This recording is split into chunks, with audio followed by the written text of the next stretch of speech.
আসসালামু আলাইকুম। সবাইকে স্বাগত জানাচ্ছি বিডি ভিউজে। আপনাদের সঙ্গে আছি আমি সুরভি দিবা। হাসিনাকে ঘিরে নতুন বিতর্কে বাংলাদেশ ভারত সম্পর্ক। ৫ আগস্ট শেখ হাসিনা ভারতে আশ্রয় নেয়ার ২ বছর পূর্ণ হচ্ছে।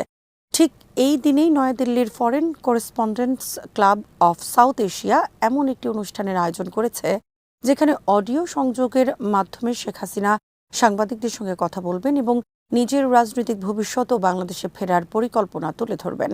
যদিও তিনি সরাসরি বা ভিডিওতে উপস্থিত থাকছেন না, তবুও বাংলাদেশের দৃষ্টিতে এটি ভারতের মাটিতে রাজনৈতিক বক্তব্য দেয়ারই শামিল। ডেইলি ওয়াদার বিশ্লেষণ থেকে আরও জানাচ্ছেন ওয়াহিদ ফারুকী।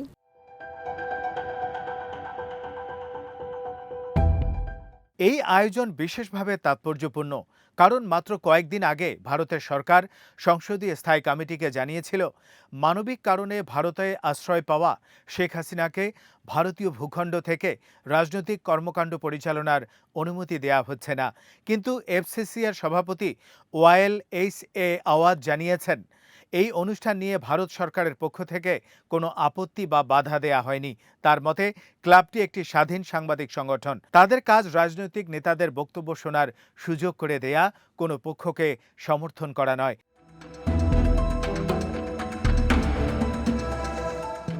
তবে এই ব্যাখ্যা ঢাকার কাছে খুব একটা গ্রহণযোগ্য হয়ে ওঠেনি। বাংলাদেশের পররাষ্ট্র মন্ত্রণালয়ের তথ্যমতে প্রধানমন্ত্রী তারেক রহমানের পররাষ্ট্র বিষয়ক উপদেষ্টা হুমায়ুন কবির ভারতের নতুন হাই কমিশনারের সঙ্গে বৈঠকে স্পষ্টভাবে বলেছেন, ভারত যেন শেখ হাসিনা সহ কোনো ব্যক্তিকে বাংলাদেশ বিরোধী রাজনৈতিক কর্মকাণ্ড বা বক্তব্য দেওয়ার সুযোগ না দেয়। তিনি সতর্ক করে বলেন, এমন কর্মকাণ্ড দুই দেশের সম্পর্কের সাম্প্রতিক উন্নয়নকে ক্ষতিগ্রস্ত করতে পারে।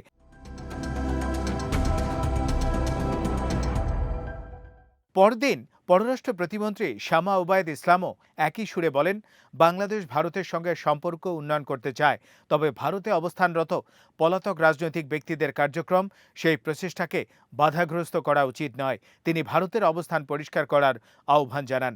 ভারতের পররাষ্ট্র মন্ত্রণালয়ের পক্ষ থেকে এই বিষয়ে কোনো প্রকাশ্য প্রতিক্রিয়া পাওয়া যায়নি। বিশ্লেষকদের মতে শেখ হাসিনাকে ঘিরে নতুন এই বিতর্কই হতে পারে বাংলাদেশ ভারত সম্পর্ক পুনর্গঠনের প্রথম বড় পরীক্ষা।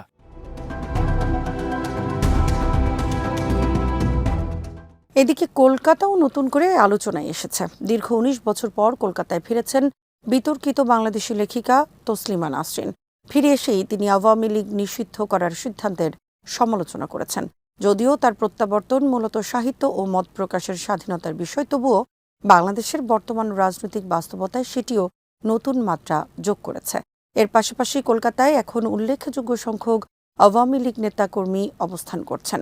বিভিন্ন আন্তর্জাতিক গণমাধ্যমের প্রতিবেদনে বলা হয়েছে, সাবেক মন্ত্রী, সংসদ সদস্য, দলীয় শীর্ষ নেতা সহ শত শত আওয়ামী লীগ নেতাকর্মী কলকাতার নিউ টাউন ও সল্ট লেক এলাকায় বসবাস করছেন এবং সেখান থেকে অনলাইন বৈঠক ও রাজনৈতিক যোগাযোগ অব্যাহত রেখেছেন।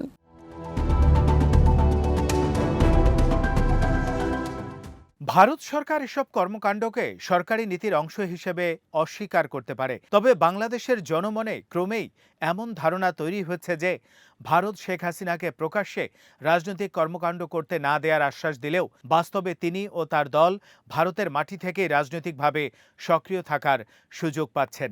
এই ধারণা আরও জোরালো হয়েছে শেখ হাসিনার সাম্প্রতিক রয়টার্স সাক্ষাতের পর। ভারতে অবস্থান করেই তিনি জানান, আওয়ামী লীগের শীর্ষ নেতাদের সঙ্গে ডিসেম্বরের দিকে বাংলাদেশে ফিরে আত্মসমর্পণের পরিকল্পনা রয়েছে। যদিও সংবাদ মাধ্যমে সাক্ষাৎকার দেয়া রাজনৈতিক প্রচারণার সমান নয়, তবুও ঢাকার দৃষ্টিতে এই পার্থক্য বাস্তব রাজনৈতিক মূল্য খুবই সীমিত।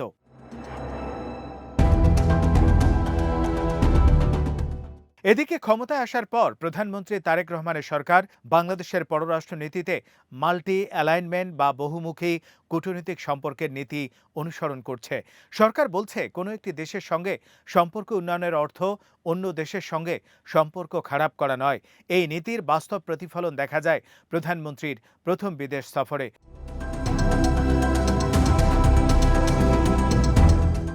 প্রচলিত রীতি ভেঙে তিনি প্রথমে মালয়েশিয়া এবং পরে চীন সফর করেন। চীনের সঙ্গে বাণিজ্য, বিনিয়োগ, অবকাঠামো, সংযোগ ও কৌশলগত সহযোগিতা সহ বিভিন্ন ক্ষেত্রে একাধিক চুক্তি ও সমঝোতা স্মারক সই হয়। সিঙ্গাপুরের national university institute of south Asian studies এই নীতিকে চীনের দিকে ঝুঁকে পড়া নয়, বরং বাংলাদেশের কৌশলগত স্বাধীনতা নিশ্চিত করার প্রচেষ্টা হিসেবে ব্যাখ্যা করা হয়েছে। অর্থাৎ ঢাকা ভারতের বিকল্প খুঁজছে না, বরং কোনো একক শক্তির উপর নির্ভরশীলতা কমিয়ে একাধিক বিকল্প তৈরি করছে।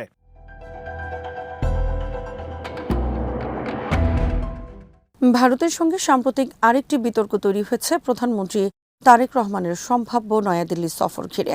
ভারতীয় সংবাদ মাধ্যমে শুরুতে দাবি করা হয়েছিল ব্রিক্স সম্মেলনে তাকে বিশেষ অতিথি হিসেবে আমন্ত্রণ জানানো হয়েছে। পরে জানা যায় আমন্ত্রণটি এসেছে বাংলাদেশের বর্তমান বিমস্টেক চেয়ারম্যান হিসেবে। অনেকের মতে শেখ হাসিনা 2023 সালে G20 সম্মেলনে বাংলাদেশের প্রধানমন্ত্রী হিসেবে আমন্ত্রণ পেলেও বর্তমান সরকার একই ধরনের রাজনৈতিক গুরুত্ব পাচ্ছে না, এমন ধারণা জনমনে তৈরি হচ্ছে।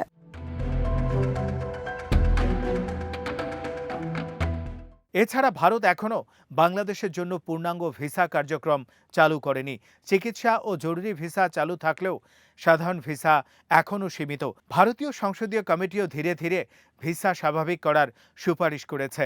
একই সঙ্গে 2025 সালে বাংলাদেশি পণ্যের জন্য ভারত যে ট্রান্সশিপমেন্ট সুবিধা প্রত্যাহার করে, সেটিও ঢাকায় রাজনৈতিক চাপ প্রয়োগের হাতিয়ার হিসেবে দেখা হয়েছে।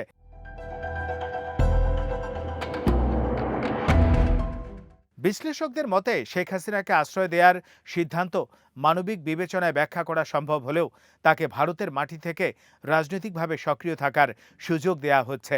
এমন ধারণা বাংলাদেশ ভারত সম্পর্কের জন্য বড় চ্যালেঞ্জ হয়ে উঠতে পারে। ভারতের জন্য মূল প্রশ্ন এখন শেখ হাসিনা নন, বরং বাংলাদেশের পরিবর্তিত রাজনৈতিক বাস্তবতা।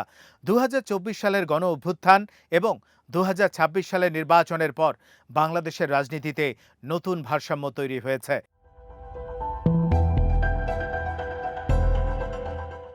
বর্তমান সরকার ভারত, চীন, যুক্তরাষ্ট্র, জাপান, দক্ষিণ পূর্ব এশিয়া ও উপসাগরীয় দেশগুলোর সঙ্গে সমান্তরাল সম্পর্ক গড়ে তুলতে চায়। ভারতেরও বাংলাদেশের সঙ্গে স্থিতিশীল সম্পর্ক বজায় রাখার গুরুত্বপূর্ণ কারণ রয়েছে। দুই দেশের মধ্যে 4000 কিলোমিটারের বেশি স্থল সীমান্ত, ঘনিষ্ঠ অর্থনৈতিক সম্পর্ক, জ্বালানি সহযোগিতা, সাংস্কৃতিক যোগাযোগ এবং আঞ্চলিক নিরাপত্তা সবই পারস্পরিক সহযোগিতার উপর নির্ভরশীল।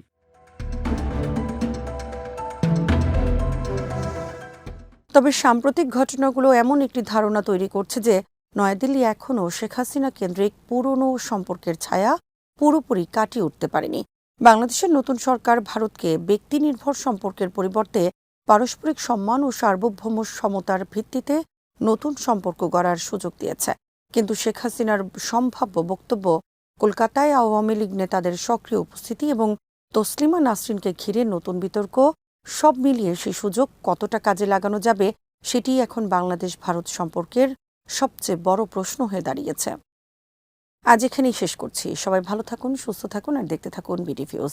চ্যানেলটি ভালো লাগলে সাবস্ক্রাইব করুন, সংযুক্ত থাকুন আমাদের ফেসবুক পেজে। আল্লাহ হাফেজ।